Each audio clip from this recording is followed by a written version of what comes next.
Good morning. Would you please join me in a moment of prayer and reflection? Mother God, Mother God, Mother God, Mother God, Father of us all, Spirit of wonder and love, truth that permeates our existence. It is so easy for us to feel disconnected. It is so tempting to find enemies wherever we go. There are so many lines between us. Right and wrong, good and bad, right and left, progressive and conservative. We draw lines in the sand. We draw lines on paper. We draw lines between us. But the most meaningful of lines is the one drawn around us all. The holiest of lines is the line that encompasses us all, the line that draws us into one beloved family. You teach us, we are reminded, we know the truth, that though we are different, though our families, our cultures, our experiences, our religions, our origins, our identities are different, though we are unique, we are one family, one people, one created universe of love. The beauty of nature, the strength of Texas, the wisdom of God is not in conformity, but in diversity bathed in love. So may we be brave enough to love someone who is hard to love. May we be strong enough to serve those who cannot repay our work. May we be wise enough to learn from someone not at all like us. And most of all, may we have faith in the goodness within us, you and me, faith in the goodness in each other, the goodness that draws us together into one family, now and forever. Amen.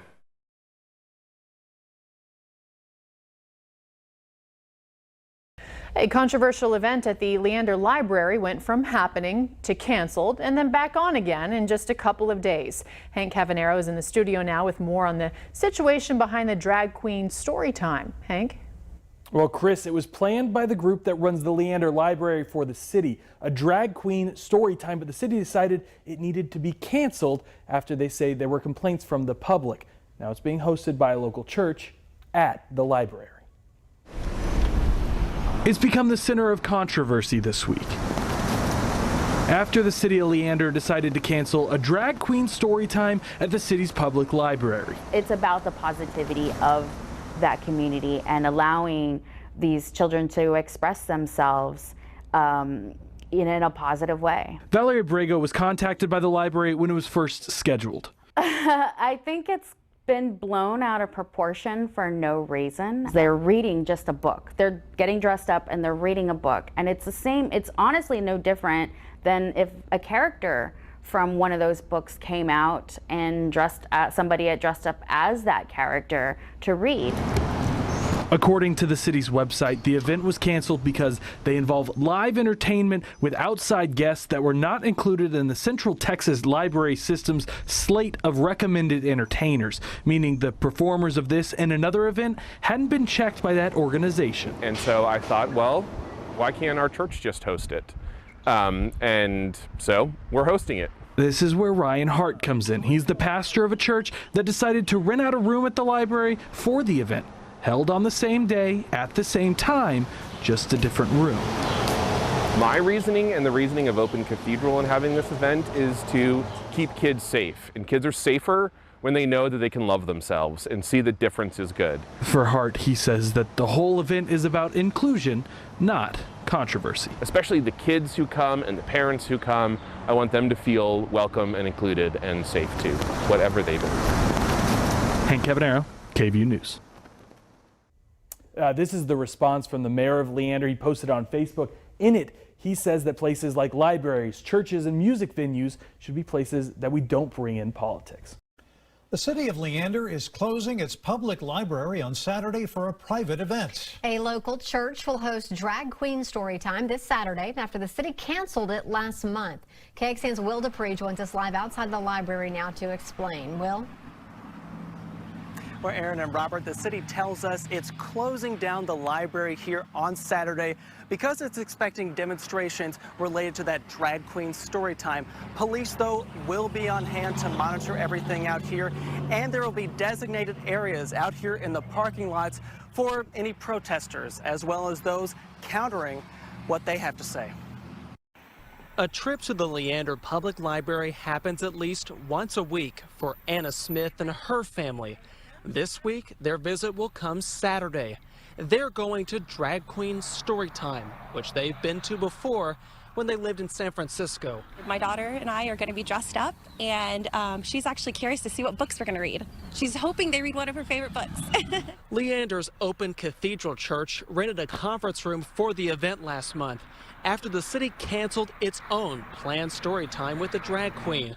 Libraries across the country have held similar events to promote literacy and tolerance. I'm excited that Leander is having this event. Like, this is something I would never imagine happen here. However, Melissa Glatt plans to skip it. I just think this particular topic is a bit extreme. She does not think it's appropriate for her own children. I just don't want to put issues in front of them that I don't think they're mature enough to handle. Police set up a surveillance stand with a remote camera to watch what might unfold Saturday. Smith talked to her own children about the possibility of seeing protesters, but even that won't change their plans. We're here to read a story, to listen to a story, and connect with people in our community who believe what we believe in. Now, it's important to remember that tickets are required for this event. However, they're all sold out. Also, people only with children will be allowed inside the event in the library back here. Now, we did ask the church today which drag queen will be reading to the kids on Saturday, but we never heard back. The pastor previously told us, though, that that person would have to go through a background check first. Reporting live, Will Dupree, KXAN News.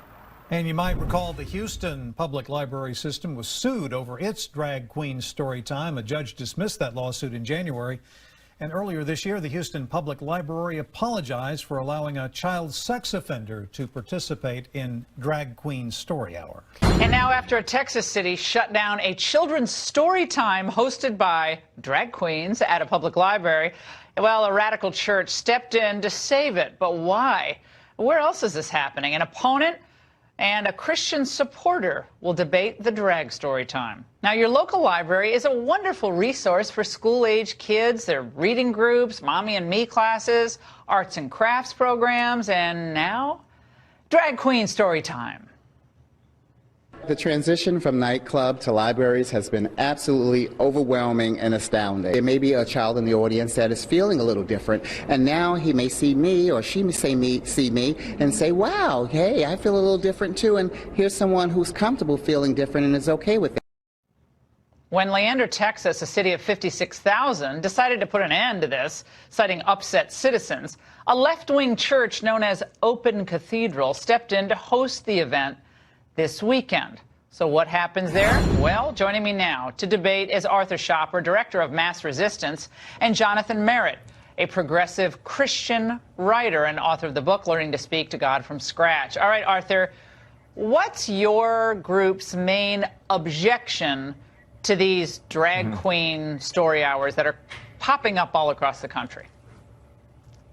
All right. Well, thank you again, Laura, for having me on the show. My name is Arthur Schopper. I'm the organization director for Mass Resistance. We are the international pro-family group that makes the difference.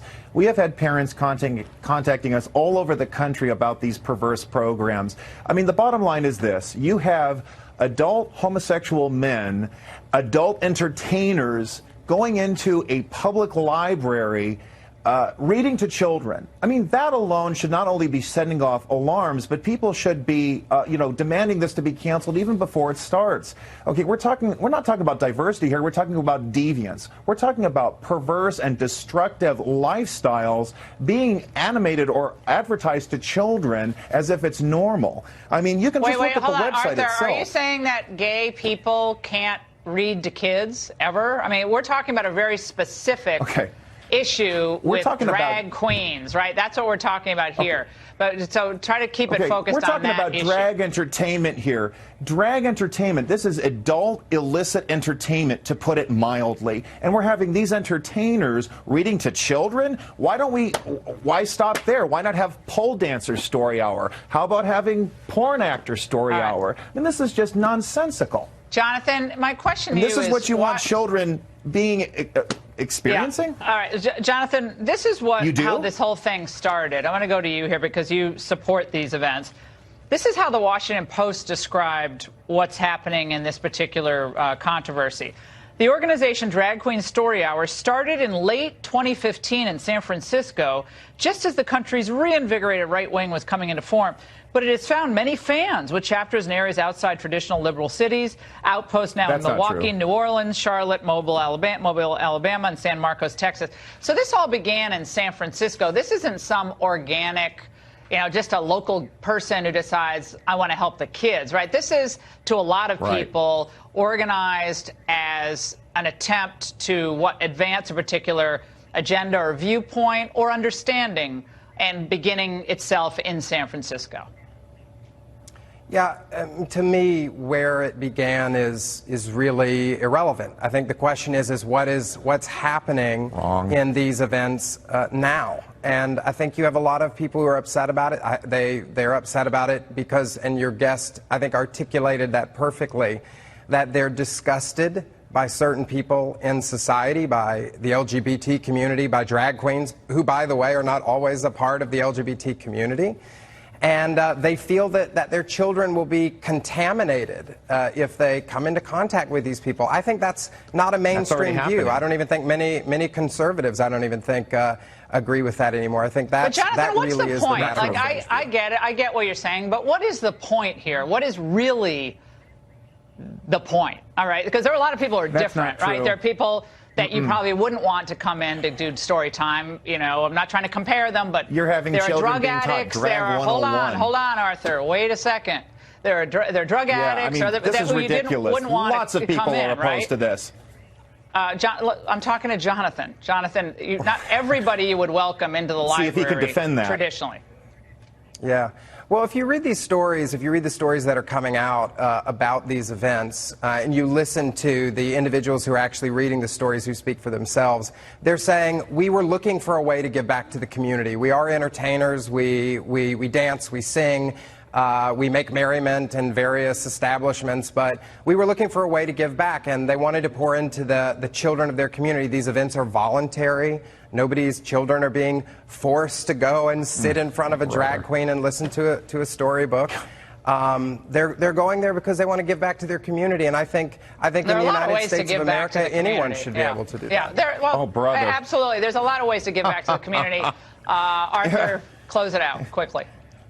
There are normal ways to do this. We're not talking about knitting. We're not talking about a Bible class. We're talking about degenerate, perverse entertainment. And not only that, not one but two sex offenders were exposed at one drag queen story hour in Houston, Texas. That's what our organization revealed. Mass Resistance. I'm with the California chapter. Okay, don't hold up props. Here's one thing I don't like on the show. Here's a book that people should be reading to understand at length what's going on with this whole agenda. This is not a segment to promote one particular group.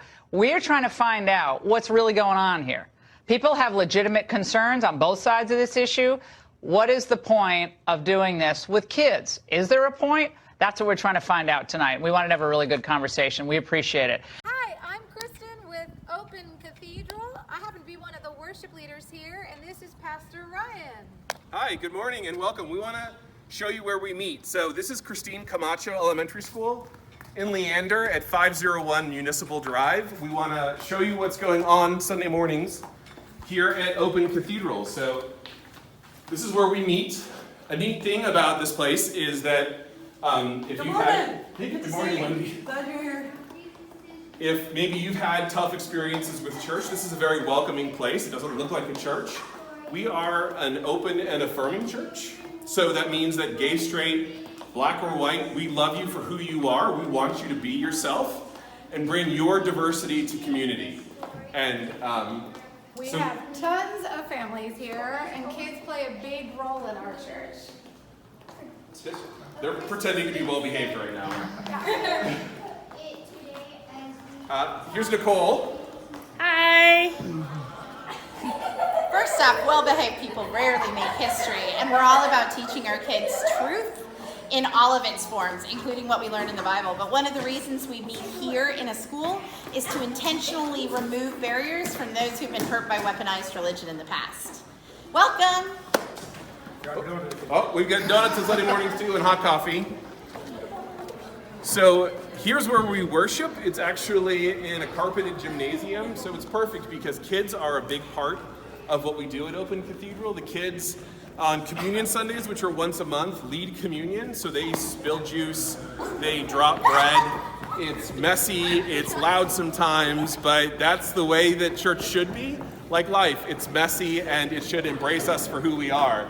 So here are some people from Open Cathedral. Good morning.